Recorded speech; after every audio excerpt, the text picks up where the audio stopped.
Welcome to the Do Zone, where real entrepreneurs share real strategies about getting things done. I'm your host, Josh Thomas. Tag me at JT Literally and show me what you do in the Do Zone. Every week, I'll pick the best post to feature across all my social networks. This podcast is brought to you by Factor One. If you're a six-figure entrepreneur who's looking to hit 7 this year, there are 3 key shifts that you need to make right now in order for that to be possible. Go to iamfactor1.com now, and I'll show you exactly what those key shifts, 3 key shifts are, and how you can get them set up for your business in less than 6 minutes. Once again, that's iamfactor1.com. Today's guest is Edward Collins. For more than 2 decades, he has helped business owners all across the United States to tackle the challenges that a lack of financial literacy creates. As the founder of Up-Level Entrepreneur, a business coach, a financial strategist, and a committed problem solver, Edward has dedicated his career to creating his by design methodology that focuses on sharing actionable, tested in the trenches tools, techniques, and strategies to help entrepreneurs develop mastery over the mindset, money, and momentum necessary to achieve what he refers as real wealth. 1 million freedom-loving, family-focused entrepreneurs. Edward, welcome to the Do Zone. Tell us something you believe is the key to getting stuff done that most people wouldn't think of. Josh, I appreciate you having me here. I think what you're doing with your community is amazing. And to get things done, just adopt my 2-minute rule. If something takes less than 2 minutes, don't delay, just tackle it now. Because at the end of the day, if it's 2 minutes or less, just get it done. When it comes to business owners and understanding where you stand with regard to the projects that are at hand, you have to recognize that as a business owner, even if you are a solopreneur, you don't have to go it alone. There are 7 words that every entrepreneur needs to learn and adopt, and that's find the who to implement the how. If you can do that, at the end of the day, you get things done. Find the who to implement the how. So two golden nuggets there. First of all, the 2-minute rule. I think we're all familiar with the 5-second rule, which, Yes. That served me very well as a kid. But the 2-minute rule, that's kind of the grown-up version of it. It's like, okay, It really is. here's a little task that just fell in front of you. It's only going to take me 2 minutes to do. Let me knock it out real quick. Yeah, exactly. Like if you're walking past the kitchen sink at home and there's some stuff in there, just take 2 minutes, get it done, because why not? And same thing with like making your bed in the morning, right? Take the 2 minutes to make your bed. What does that do? One, you got a task done right when you got up, right? That's not my version. I heard this amazing speech by a naval commander talking about at one of the commencement speeches. But you make your bed in the morning, you've accomplished the first task of the day, which sets you up in the right mood. And when you get home, no matter how your day was, you come home to a made bed. Just take the 2 minutes and get it done. Wise words. And there's so many times that those 2-minute things that we avoid and we walk past, they don't get done. I'll do it later. It's not that big of a deal. I'll just knock it out real quick later. And then they start piling up. And then that 2 minutes turns into 10 minutes worth of work. And because you don't want to do it, it turns into an hour worth of work that doesn't get done anyway. Yeah. The power of compounding can be either your friend or your enemy. That's right. Yeah. Money grows with compound interest, and so does the amount of time you have to invest if you don't do it right away. Now that's a pretty deep point that you just made, because the same way that money will compound, time will compound if you don't treat it the right way with respect that it needs. Now that's really interesting. And time is worth infinitely more than any dollar ever will be. So in the grand scheme of things, I'm a huge advocate for compound interest and compound growth. Don't get me wrong, but I'm much more of an advocate of you owning your time, right? Because your time is your most valuable commodity. And I can prove it, Josh. Like, let me give you this example. Like I have my checkbook here, and I'm willing to write you a check for $10 million. How would you feel about that? And I'll guarantee it'll clear. You feel great about, right? But here's the caveat, Josh. You're not going to be able to wake up tomorrow or ever again. How do you feel now? I would feel less great about that. Less great, right? Because why? Just waking up is worth infinitely more than $10 million. It's worth more than $100 million or $1 billion, because time is infinitely valuable. And most people try to waste their time working for dollars and thinking about dollar creation, et cetera. But at the end of the day, you want to be you want if you're going to invest anything, you want to invest your time wisely, because it is literally the non-renewable resource that is worth more than anything you'll ever have in life. 100% agree with that. And so one of the things that we can do to invest our time wisely, especially for entrepreneurs, is to understand where we are on this path. And I know something that you like to talk about is there's these kind of 4 stages of entrepreneurship. And so could you elaborate on that a little bit? Sure. I mean, when you look at the concept of entrepreneurism as in its overall architecture, I think that it's an evolution, right? You start off with this idea of not even being an entrepreneur in the first place, right? Most people become entrepreneurs after experiencing something happening within their life. Typically, they have an idea, and they believe that they can take that bright idea to the marketplace and exchange it for other people's dollars, right? You create something of value. And quite frankly, that's really the key to wealth creation in general, right? You go out there and you create value, money follows. Money is the byproduct of creating value. But as a young entrepreneur, you're going through that phase where maybe you're earning $0 to $10,000 a month, and it feels pretty good, right? You're in control of your life, but you're not necessarily financially free. And then you get to a point where you recognize that there's more to be had in business, and you start to take advantage of the concepts of leverage. And this is typically when you get into the state of the first area of leverage, because there's 4 qualities of leverage that exist. You have the leverage of labor, which is other people's hands and feet. You have the leverage of code, which is technology. You have the leverage of capital, which is other people's money, and you have the leverage of community. And the leverage of labor is usually the first lever that an entrepreneur gets into, which takes them to the next level or the next phase of entrepreneurship, when they're adding people to the team, whether that's in-house individuals or outsourced individuals, in order to add value to whatever it is that you do in business. Now, the reason why I like the concept of labor being first in the ordination, if you will, of leverage tools, is when you put other people into the mix, you can perfect systems and processes.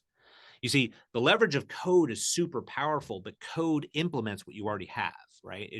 It takes what you already have and scales it.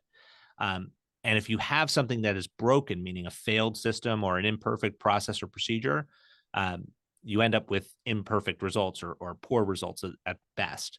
So I like encouraging business owners to start with labor, start with other humans. And if you can get other humans to understand the process and procedure, you can easily get code to do so as well.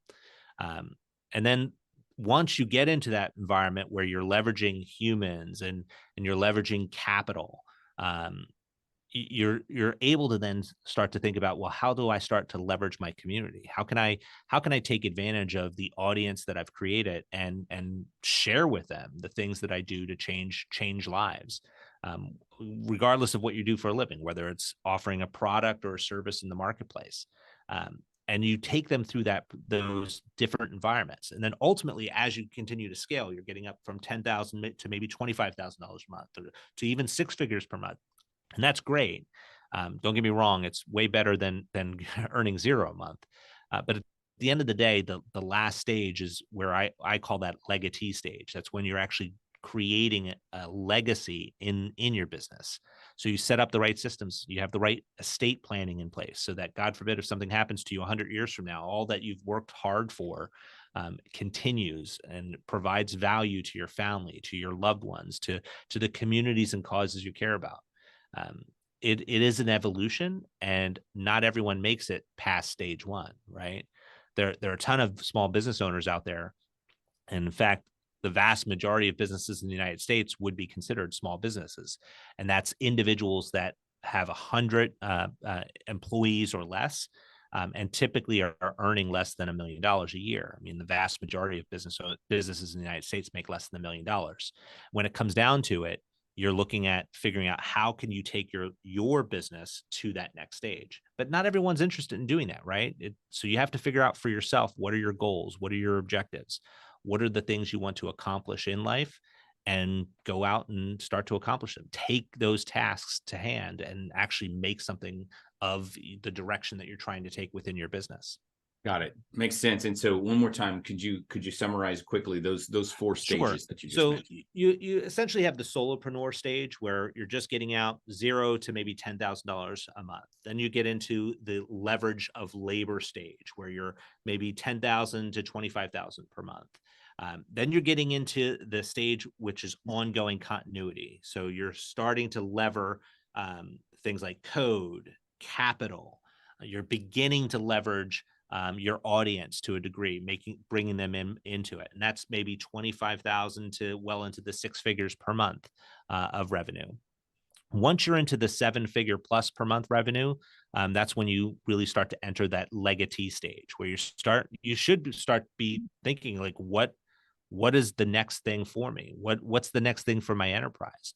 Am I interested in an exit? And what would that exit look like? What does that exit mean for me and my family? What does it mean for my community? All of those things that a legacy has as component to it. Awesome. I love that, and I love how clean it is to where each of those has a specific challenge that we have to overcome and a specific goal that we're ultimately reaching for that gets us to that next level, which creates different challenges, different problems, and different opportunities. And so, Exactly. so tell me a little bit more about Up Level Entrepreneur. Who is that for, and Sure. how can we learn more about it? Well, I'm a serial entrepreneur. I mean, I've built and scaled 9 businesses of my own that we still own today. Built them up to and through 6 and 7 figures each. I'm a lawyer. I specialize in tax, estate, and business law, and I've been helping business owners pretty much for the past 2.5 decades figure out how to do the exact same thing that I'm doing. And over the years, my latest business enterprise is Uplevel, and Uplevel is sort of like now the umbrella of everything that we do. And I utilize Uplevel to teach other business owners how to really take control of their financial future by understanding how to keep more of every single dollar they make. Because I hate the IRS, and I don't want you to send them a penny more than they absolutely require to be sent. So I teach you how to save money from a tax strategy standpoint. I see once you're learning how to do that, I'm helping you set up the right structures with regard to your business, like what entity structures to have, where should those entities be located. And once you have that right structure, then we talk about the tax strategy environment, how to reduce your tax burden, how to plug the profit leaks, if you will, in your business. The largest profit leak for most business owners tends to be the area tax. Then finally, once you're figuring out how to save those dollars, meaning but for all of the strategies that we put in place, you would have sent money to Uncle Sam. But now that we have strategies, you get to keep that money. I still want people to think of that as spent money, meaning I don't want you to just sit on the sidelines doing nothing with it. I want to teach you how to actually go out and acquire assets with it. I call that last phase compound asset acquisition, because you're taking the savings and you're actually buying more cash flow with it, whether that's by reinvesting in your existing business for new revenue streams, acquiring other complementary businesses or businesses for diversification, or real estate. Nice. And where can we go to learn a little bit more about that? The best way to do is to go onto social media, jump into Instagram. Like my Instagram handle is at Edward Collins _upleveled. My TikTok handle is the same. On Facebook, it's Uplevel Entrepreneur LLC. Um, just jump into our social media. We give a ton of content away for free, content that I wish I had access to when I was just getting started. My first 4 years in business was an absolute to say it was a failure would be like really like shining a good light on really bad circumstance. Um, and I wish I had access to a lot of this type of information, this type of content. So what I have chosen to do is I chose to give it away for free. I give tons of strategies away each and every day. We post 77 pieces of content per week. And That's a lot of content. it is. But again, like when I first got started, I predate Google and I predate YouTube. So like what I needed at the time, I didn't have access to. And the only way I got access to information was either to go to a bookstore or find someone's hand to shake. But in today's day and age, you can get access at your fingertips. But my goal is to figure out how to get really good information, because the internet is filled with a lot of junk. So what I do on a lot of our channels is I tend to debunk some of the myths that are out there that you hear on social media that you're saying to yourself, that can't be right. Well, I go in and I show it isn't. And like, these are the reasons why. This is how it works. This is if you wanted to do it, this is how you could do it. We have YouTube channels as well where we break it down in more detail, all for free. Now, don't get me wrong, there are ways to access our community in a paid environment too, but I give a lot of stuff away for free, and people should definitely try to take advantage of it, because my goal is to just elevate financial literacy out there. Got it. And do you have a website or just a social? We do. uplevelentrepreneur.com. Okay. Excellent. Well, thank you very much, Edward, for coming on here and sharing a little bit of wisdom about how you get things done and the 2-minute rule. And that was really awesome. We're going to wrap up from here. For those of you who are looking to learn more about Edward Collins and what he does, you can reach him on social media, EdwardCollins_uplevel, or you can go to his website, uplevelentrepreneur.com. And for those of you who are listening on your morning commute or during your workout or somewhere out in the field, be sure to snap a selfie and tag me at JT Literally. Tell me what you do in the do zone. Also, if you're ready to break the 7-figure barrier with your business, but you know what got you here ain't going to get you there, go to imfactor1.com now, and let's see how much impact you can make in the next 6 minutes. Know this, you are Factor One for your own success. Now, hey, let's get to work.